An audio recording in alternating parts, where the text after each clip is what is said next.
ফোড়নটা পারফেক্ট। চলো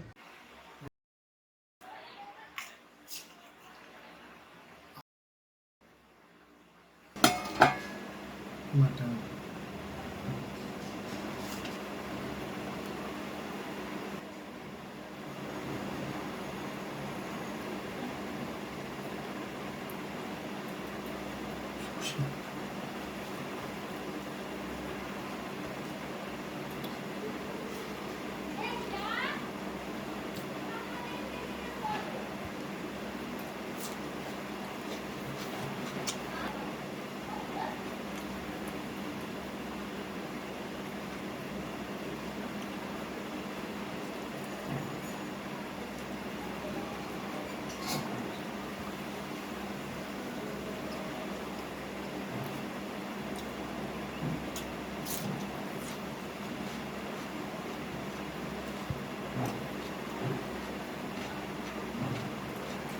আজকে রান্না করব পটল দিয়ে মটন। এই যে মটন, এখানে 500 গ্রাম মটন নিয়ে নিয়েছি। আর পটলগুলো আমি ধুয়ে এই যে একটু চিড়ে চিড়ে নিয়েছি, যাতে মশলাপাতি ঢুকে যায় ভেতরে। তো আমি পটলগুলো প্রথমে নুন হলুদ মাখিয়ে ভেজে নেব।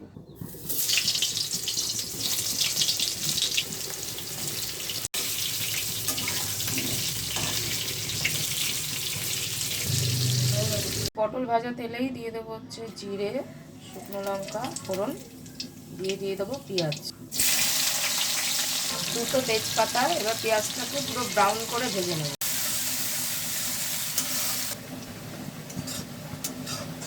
পেঁয়াজটা হয়ে গেছে, দিয়ে দেবো 1 চামচ আদা রসুন লঙ্কা বাটা, কাঁচা লঙ্কা বাটা, আর 1 চামচ হচ্ছে ধনে জিরে বাটা।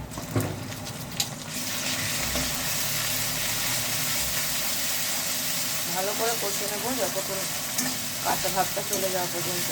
মশলাটা হয়ে গেছে, এবার আমি এর মধ্যে মাটন দিয়ে দেবো। মাটনটা দিয়ে প্রায় আঁচটাকে জোরে করে 10 মিনিট মতো এই মশলার মধ্যে কষে নেব। হলুদ আমি পরে দেবো, এখন দেবো না, কষানো হলে তারপরে দেবো।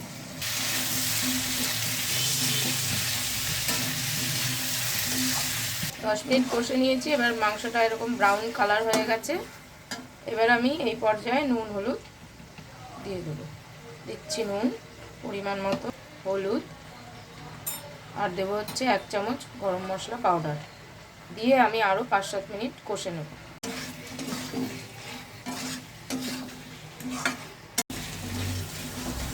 নুন হলুদ দিয়ে কষতে কষতেই ওই 5-7 মিনিটের মধ্যে আমি দিয়ে দেবো হচ্ছে একটা গোটা টমেটো। টমেটোটা গলে গেছে, এবার আমি দিয়ে দেবো এর মধ্যে 2 চামচ ফেটানো দই, দিয়ে আরও 3-4 মিনিটের মতন ভালো করে কষে নেব। এবার ভালো করে দই দিয়ে কষানো হয়ে গেছে, তেলও ছেড়েছে। এবার আমি দিয়ে দেবো গরম জল।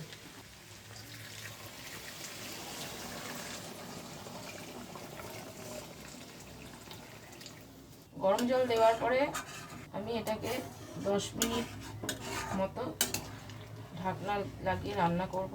তারপরে আলু পটলটা দেবো। 10 মিনিট মতো হয়ে গেছে।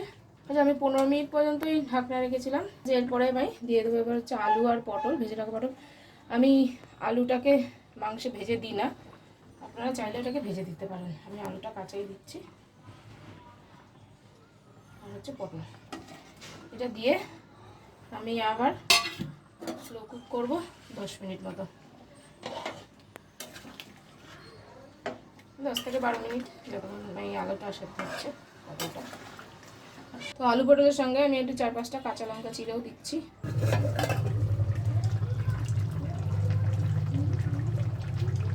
তো আলু পটল সব সেদ্ধ হয়ে গেছে, রান্নাটা শেষ।